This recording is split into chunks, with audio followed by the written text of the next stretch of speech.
How's it going, everybody? This is Cameron White with White Light Astrology, giving you guys your weekly forecast of what the fuck is going on in the universe for January 28th through February 4th of 2019. Thank you guys so much for being here and liking and sharing and commenting and subscribing. I appreciate and love every single one of you guys, and I'm sending you guys the best energy possible.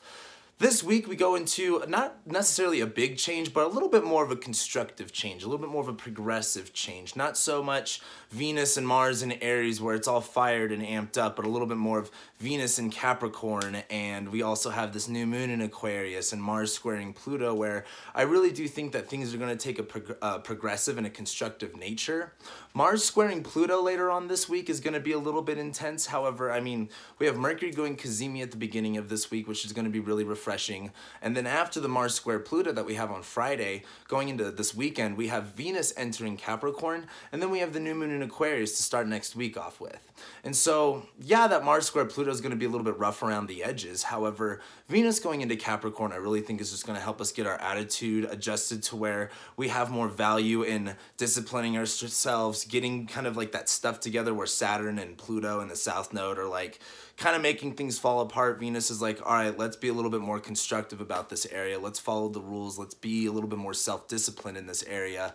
And by the time we get into next week with the new moon in Aquarius, I really think that this is going to be a big breath of fresh, crisp, cold, mountain winter air. Since Aquarius is still, you know, ruled by Saturn, it's a Saturn-ruled sign. It's we're still in the middle of winter if you're here in the northern hemisphere, or if you're in Australia or New Zealand, it's super, super hot. But as we're in the dead of winter up here, things can be a little bit cold. However, this is Aquarius season where we're looking to be more constructive. We're looking to connect the dots more by learning how to become more detached, learning how to deal with isolation and alienation, and being able to connect ourselves to something that's going to be more progressive, something that's going to connect who we are in a more authentic manner. So let's go ahead and get into the horoscope. So starting off this week on Monday, we have the moon in Scorpio. You know, it's making a trine to Neptune. It's sextiling Saturn. This is just going to be starting off the week with a little bit more of an intensity, a little bit more of a, I don't want to say a harshness, but the moon in Scorpio can there's a reason why it's in fall there. The moon in Scorpio doesn't always act appropriately there.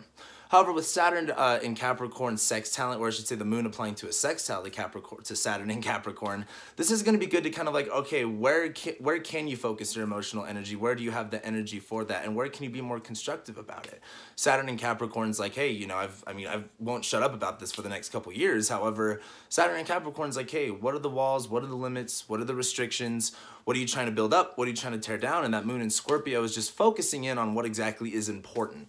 So then as we go into, hold on, I dropped my notebook. As we go into Tuesday, January 29th, we have the moon going into Sagittarius, and that's when we have Mercury conjoining the sun and going Cazimi, which this does seem like a really positive day as the moon goes into Sagittarius, where it's not, you know, and it's fall in Scorpio where it's a little bit angsty, it's a little bit, you know, yucky.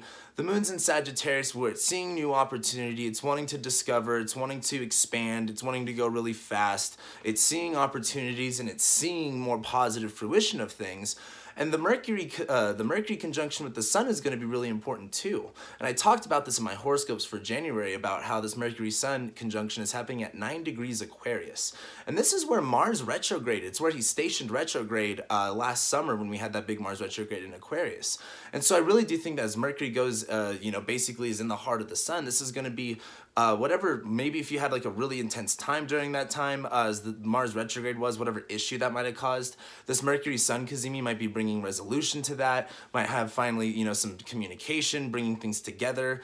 Even though Aquarius is about isolation and alienation, it's also about connection on a broader scale. And so Mercury can be someone reconnecting to you, or if you however that Mars retrograde really was, this could just be a time of reconnecting. However, regardless of what that Mars retrograde situation was, Mercury going into the sun, this is just definitely going to be a positive time to really get new ideas, become creative about how to handle your situation, about how to handle your problems is a good way to put it too. This could be facing some isolation and alienation, but Mercury in Aquarius is like connecting all of the dots and making something into, you know, making sense of something bigger. So that is going to be pretty positive. However, as we go into Wednesday, January 30th, we have the moon conjoining Jupiter as it trines Mars and squares Neptune. And so this is going to be a little bit more of a continuation of what Tuesday's feeling was. And as the moon conjoins Jupiter, this is going to be kind of like even more exciting, a little bit more of like, hey, what are the possibilities? Jupiter, whatever Jupiter touches, he expands. So as the moon's in Sagittarius and as the moon's feeling, you know, a little bit more excited, it could be easy to avoid or be distant or be kind of like too focused on a target in a sense. Jupiter's expanding this area, so as the moon's in Sagittarius, this is going to be a positive time to really look at, hey, what are my beliefs? Where am I going? What positivity lies around the corner? However, as Jupiter does also conjoin, or as the moon does conjoin Jupiter, this is also kind of like, hey, if you're avoiding things, things are going to be a little bit too fast, like expect a little bit more of that. Jupiter's kind of like bringing more to whatever is around him.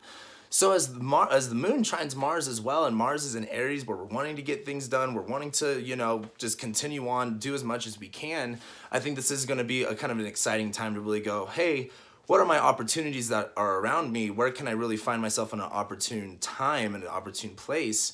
And as Mars trines this is Mars taking action. This is Mars taking initiative. And you guys got to remember, Mars is about to go into Taurus here pretty soon. So you definitely want to make sure that you use as much of this Mars and Aries juice as you possibly can. So later on though, well actually I did want to, actually I wanted to talk about the moon squaring Neptune. And because as we go on into, you know, February and we go into, you know, March too, we're going to be having this Mercury retrograde in Pisces, and it's going to be over this Neptune area. So as the moon squares Neptune and it's going over Jupiter, as this Jupiter-Neptune squares, you know, playing out over the next couple months, really pay attention to what's truth and what's false. What is, you know, actual, you know, this is the truth, this is the light versus what's an illusion, what's not reality, what doesn't make sense. And so just become really clear, try to be as clear as you possibly can on Tuesday and Wednesday, and especially just kind of just use that Mercury Sun Cazimi, but just try to be clear and just try to see those opportunities in a truthful light, and do your best not to be so deceived, even though this isn't a time to where like, ooh, you can be deceived. It's more of like, hey, just double check everything. Make sure you cross your T's and dot your I's. Anyway, as we go into Thursday, the moon's going to conjoin Venus as Venus is at the galactic center at 27 Sagittarius, which I think this is going to be kind of a deeper day.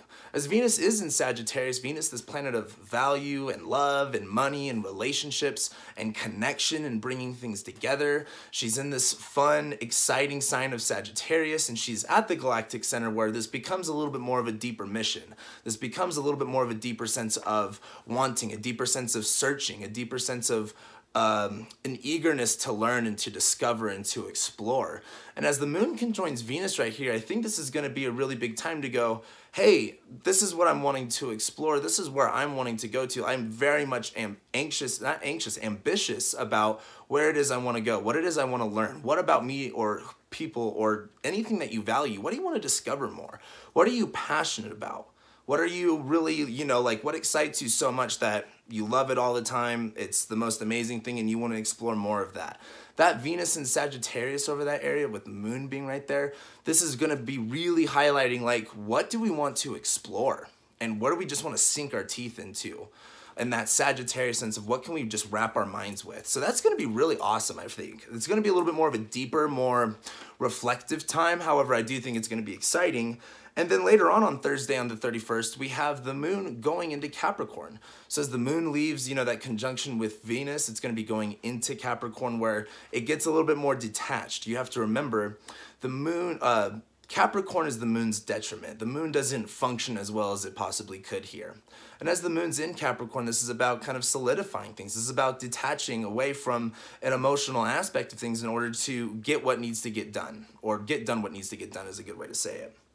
However, as we go into Friday on February 1st, on the 1st of the month, the moon's going to be conjoining Saturn and we have Mars squaring Pluto.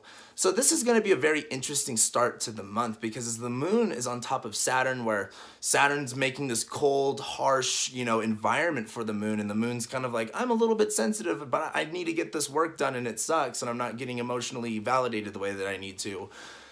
Mars is squaring Pluto, where Mars is in Aries, where it just wants to fight, it wants to conquer, it just wants to get it all done.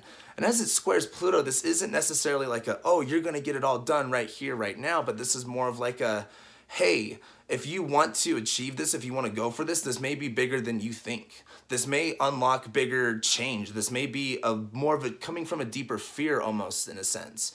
Pluto being in Capricorn, where it's kind of like just really destroying walls and barriers and just kind of like wiping everything out.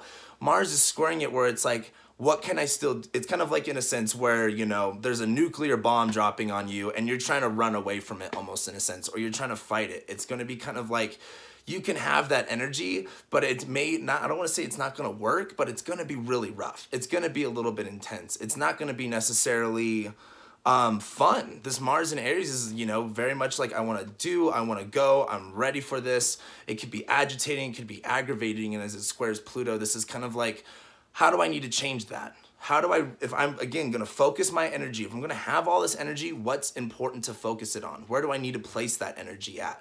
And as Pluto's squaring it, it's kind of like, hey, you don't have the energy to conquer everything. You can't hold all of the walls up. You only have 2 arms.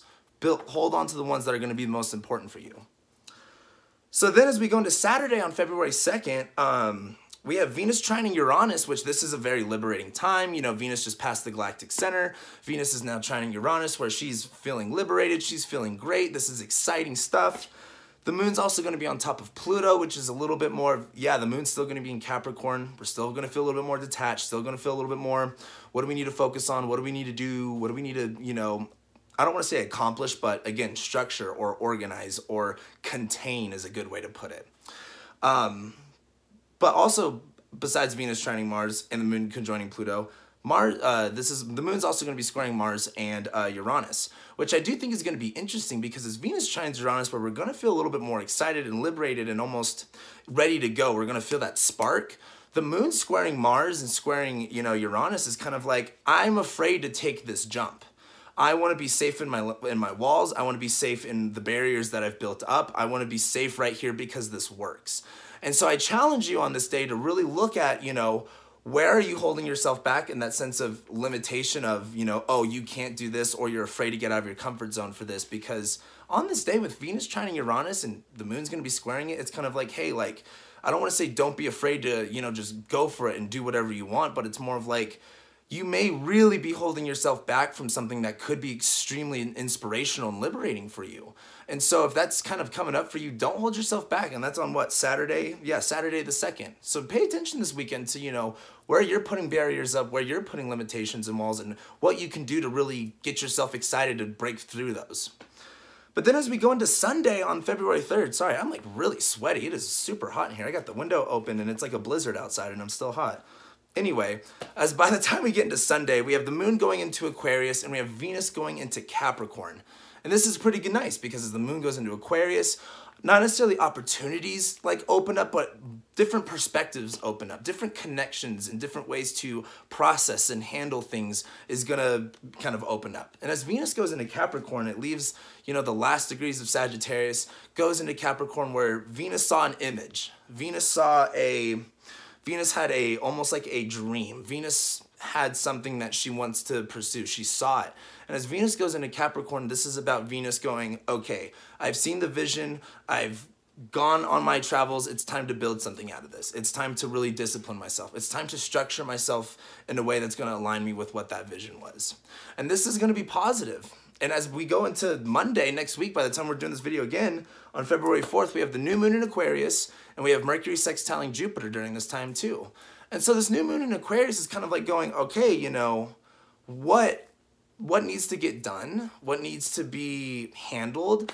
And instead of being like, oh my gosh, this is a heavy workload, how can we go, okay, how can we get, I don't want to say creative and unique, because I feel like that almost gives too much power to Uranus with the Aquarius, but how can we really utilize our connections and our networks? How can we really find different perspectives to look at things? And how can we really be fixated on a different idea, something that's going to work more efficiently for everybody? It's kind of like, yeah, you have all this hard work that Capricorn gives you. By the time you get into Saturn, though, you have, you know, coworkers. You have people to help mitigate that. You have people to help relieve all of that work for you if you find a creative way to structure and, you know, dish out that responsibility almost in a sense. So as we have this new moon in Aquarius, I really think it is going to be opening up a little bit more doors and giving us a better perspective of how we can kind of handle these this Capricorn, this Saturn stuff that's kind of being pushed on us at the time. So with that being said, thank you guys so much for watching and liking and sharing and commenting and subscribing. I love you guys so much. Make sure you stay tuned for next week. We have Mars conjoining Uranus. We have Mercury going into Pisces, I think. Something else is going on, but we'll be talking about it here. So thank you guys again so much, and I'll be seeing you next week.